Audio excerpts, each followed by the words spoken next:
magkakaroon ng malaking transformation or magandang pagbabago sa buhay nyo kasi mag-e-end guys yung chapter ng mga problema and mapapalitan ito ng mga blessings, mga kapiksi. So, di ba yung palagi nating sinasabi guys, there's a rainbow after the rain. So, ito yung energy ng mga problema, pagsubok, challenges. And kung mapapansin nyo, madilim, magulo, masikip, di ba? Halos hindi kayo makagalaw. But, this will come in mga kapiksi. Wherein, maka-experience kayo ng kasaganaan, kulay, no? Ibig sabihin, unti-unti magiging makulay yung mundo nyo.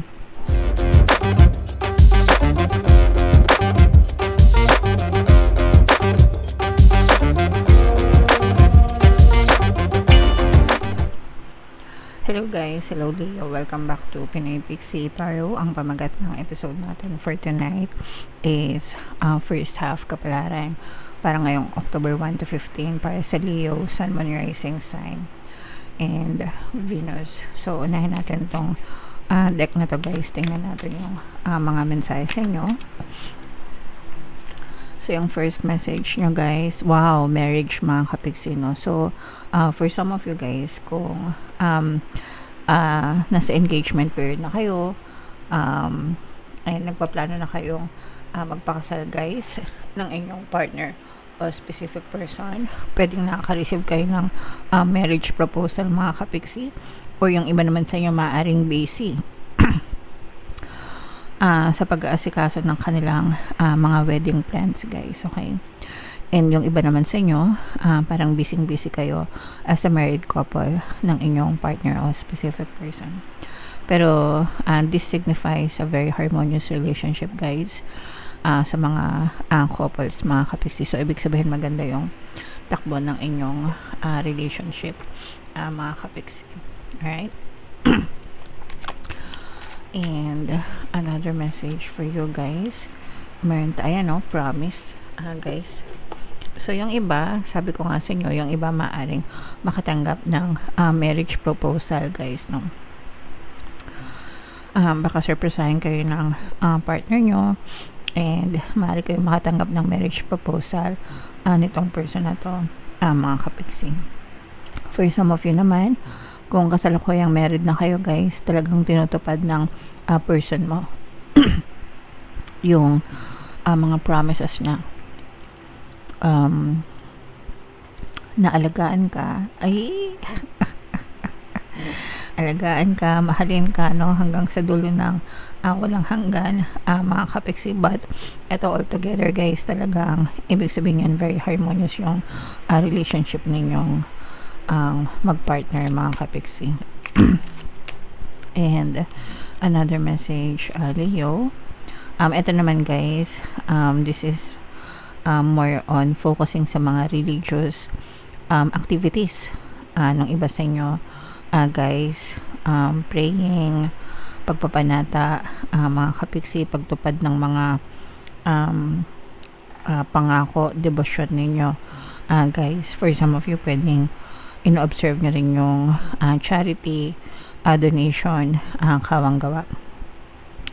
So, yeah. Pero I'm sensing na parang mas nagfo-focus kayo sa mga church activities for some of you, Leo. Okay? Active, ibig sabihin.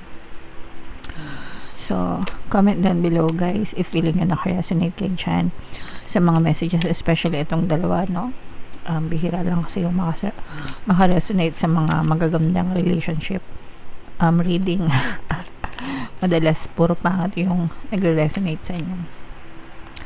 So shuffle natin to guys, tingnan natin hanapin natin yung energy ng Leo. Habang sinashuffle ko to, panoorin nyo muna yung video natin regarding sa ating paano mag-manifest ng abundance video course.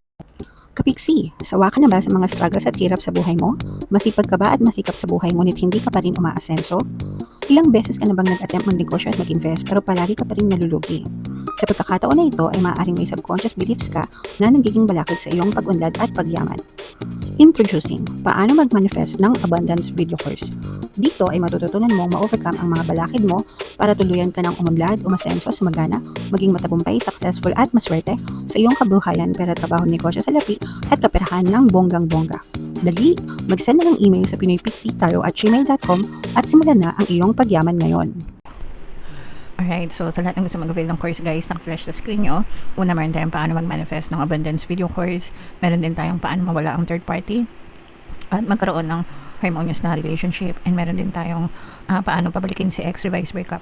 Sa mga interesado guys, mag-send lang kayo ng email sa pinipixitayo@gmail.com. So, Leo guys, kayo ay represent ng Father of One sa ating spread. By the way, sa mga naghahanap ng mga pampaswerte na lucky charms or lucky bracelet, Aventurine at saka si Trino recommended ko. Check nyo lang yung links guys sa description box. So, latag natin yung spread nyo guys. Kung hindi nyo pa napapanood yung ating 2026 pick a card kapalaran, punta lang kayo sa homepage natin, mga kapiksi. Wow, grabe. Sobrang ganda nito guys, no? There's going to be a massive change sa inyong energy mga kapiksi, especially kung nagdanas kayo ng paghihirap or mga pagsubok. So, unahin muna natin guys yung sa relationship, no? Kasi nakakatawa talaga yung relationship nyo guys. Sabi ko nga, di ba? Makulay ang inyong relationship. Makulay at kalmado guys, no? And for some of you guys, parang I'm sensing na nakita nyo na yung tamang tao para sa inyo, although hindi naman ito mag-resonate sa lahat, pero for some of you, very mapayapa, very peaceful yung relationship nyo, at saka mini-mirror kayo ng person nyo, nagmi-mirror kayo sa isa't isa, parang sinasalamin nyo yung isa't isa mga kapiksing. Kung ano yung binibigay mo sa kanya, binibigay niya sa'yo. Kung ano yung nararamdaman mo sa kanya, yun din yung nararamdaman niya sa inyo. So meron ditong give and take guys, walang lamangan. And nakikita natin na very peaceful and very harmonious talaga yung relationship ng iba sa inyo guys. So, i-mind nyo na talaga to guys, itong mga harmonious na relationship na to mga kapiksi. Kasi, very consistent yung mensahe sa inyong relationship guys. Sa communication yung dalawa, actually kaya maganda yung relationship nyo dahil din sa communication nyo, no? Mga kapiksi. At saka one of you is very compassionate. Parang isa sa inyo yung magaling magdala ng relationship guys. So kung hindi ikaw yon, malamang yung person mo, pero one of you is carrying the relationship mga kapiksi. Alright, and as I was saying kanina guys, kung kakagaling nyo lang sa mga problema or challenges or pagsubok, magkakaroon ng malaking transformation or magandang pagbabago sa buhay nyo, kasi mag-e-end guys yung chapter ng mga problema and mapapalitan ito ng mga blessings mga kapiksi. So, di ba yung palagi nating sinasabi guys, there's a rainbow after the rain. So, ito yung energy ng mga problema, pagsubok, challenges. And kung mapapansin nyo, madilim, magulo, masikip, di ba? Halos hindi kayo makagalaw.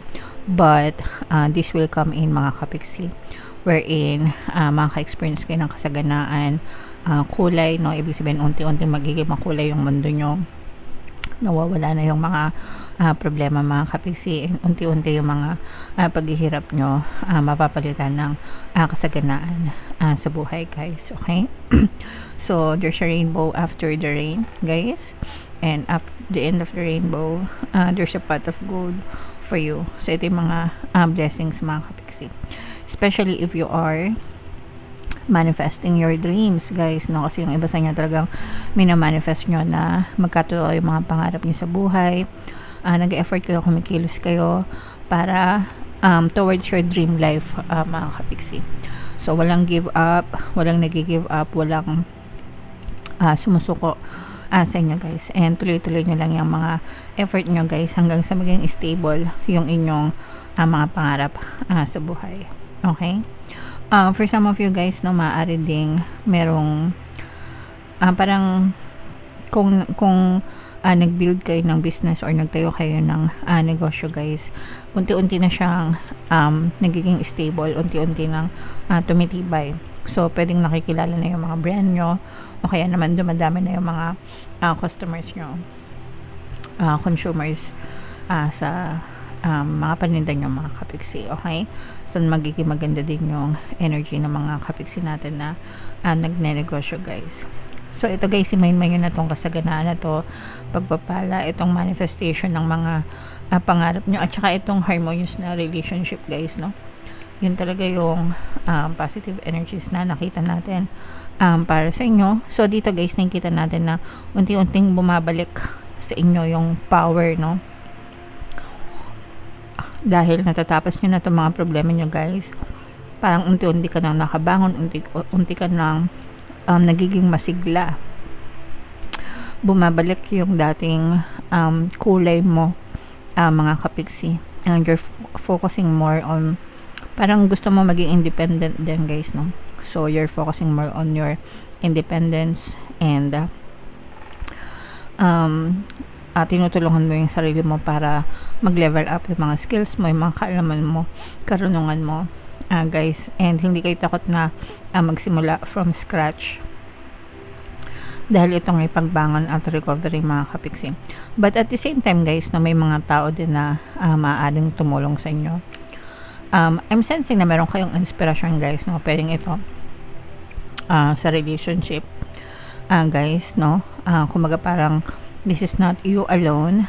Pwedeng may katulong ka, mga kapiksi, para malampasan mo ng madali yung mga problema. Kasi kapag may katulong tayo, mas madali nga naman tayong nakakabangon guys. Okay? And this time around, Leo, magiging maganda talaga yung unti-unting sisibol guys, no? Parang parang bulaklak na bubot, di ba? Yung unti-unting magbo-bloom, unti-unting sisibol. Leo, yung magandang kasaganaan sa buhay nyo guys. So ito yung brand new beginning, Leo, para sa inyo. Pagsibol ng mga blessings at mga biyaya. Okay? So ang ganda, guys, pareha sa pag-ibig at saka sa pera, maganda yung energy nyo. So i-mind nyo na lahat yan guys sa comment section. So bunot lang tayo ng isa pang card para sa inyong additional na mensahe. Ito guys, insecurity. Ang insecurity ay, ang sagot sa insecurity guys ay self-love, self-concept, no? So hindi naman guys, hindi naman weakness na may insecurities tayo. It's actually favorable na dapat alam nyo kung saang bahagi or saang aspeto ng bagay kayo na i-insecure, and then you should work on yourself, mga kapiksi, no? Para mapaglabanan yung mga insecurities na yon, and mas maging confident kayo sa sarili nyo guys. Kasi itong insecurities na to, itong mga duda na to guys, dito nanggagaling yung, dito nagsisimula, no? Yung stress, yung anxiety, jealousy, yan. Kapag mababa yung self-esteem nyo, self-concept nyo guys. So make sure na you believe in yourself. Pwede nyo pakinggan guys yung ating self-love subliminal para tumaas yung self-concept nyo, mga kapiksi. Yun yung sagot sa insecurities nyo guys. Okay? Alright. So comment down below, Leo, if feeling nyo nakaresonate kayo dito sa mga messages na to. And ito yung ating 2026 kapalaran guys. Panoorin nyo na. Ito naman yung ating success stories ng paano mag-manifest ng abundance video course. Click here to subscribe guys. Thank you for liking, sharing, and subscribing. See you next time. I love you all. Have a nice day. Bye-bye.